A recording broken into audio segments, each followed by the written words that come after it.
Hello bachcho, let's see this question. And here this question says, after independence, Sri Lanka witnessed the supremacy of which community? Question आपसे बोल रहा है कि आज़ादी के बाद श्रीलंका में कौन सी कम्युनिटी मेजॉरिटी में थी, कौन सी कम्युनिटी की सुप्रीमेसी इस्टेब्लिश हो गई थी श्रीलंका में, ये आपसे इस क्वेश्चन में पूछा जा रहा है। तो क्वेश्चन का की कंसेप्ट है मेजर कम्युनिटी ऑफ श्रीलंका।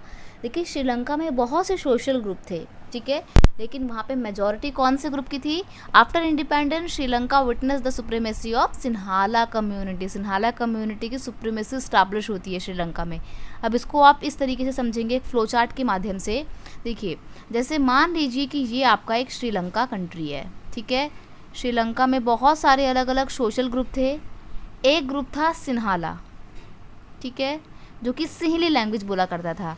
एक था तमिल्स का ग्रुप जो कि तमिल लैंग्वेज बोला करता था, और एक ग्रुप था क्रिश्चियंस का।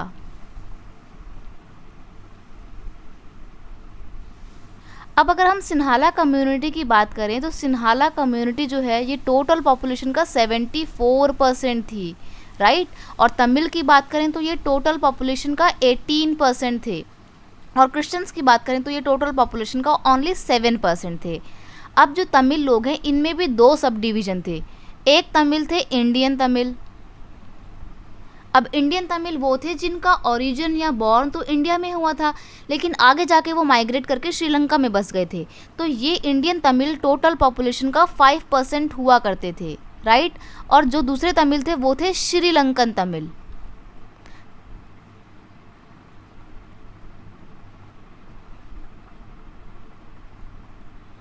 अब नाम से पता लग रहा है कि श्रीलंका के रहे होंगे, तो इनका ओरिजिन जो है वो श्रीलंका में हुआ था, और ये टोटल पॉपुलेशन का 13% थे, और इन दोनों को सम अप करके 18% तमिल बनते थे।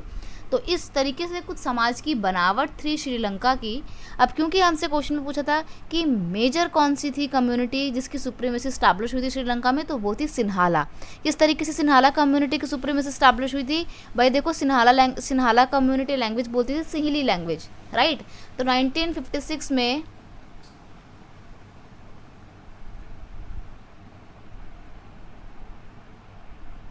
सिन्हाला लैंग्वेज को क्या बोला गया? रिकॉग्नाइज किया गया ऑफिशियल लैंग्वेज, राइट।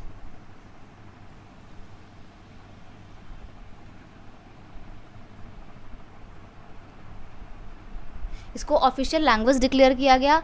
बाद में सिन्हाला कम्युनिटी का जो रिलीजन था बुद्धिज़्म, बौद्ध धर्म, इसको भी उन्होंने क्या करा? ऑफिशियल रिलीजन डिक्लेयर कर दिया। इस तरीके से पूरी तरीके से सिन्हाला कम्युनिटी को हर जगह प्रेफरेंस दी जा रही थी, और ये चीज़ माइनॉरिटी कम्युनिटी को बिल्कुल अच्छी नहीं लग रही थी, तमिल्स को, क्रिश्चियंस को। आगे जाके ये प्रॉब्लम काफ़ी भयंकर रूप ले लेती है, क्रिटिकल हो जाती है सिचुएशन, और सिविल वॉर की कंडीशन श्रीलंका में आ जाती है। तो उस तरीके से आफ्टर इंडिपेंडेंस श्रीलंका में सिन्हाला कम्युनिटी की सुप्रीमेसी स्टैब्लिश होती है। I hope you understood it well. Best of luck.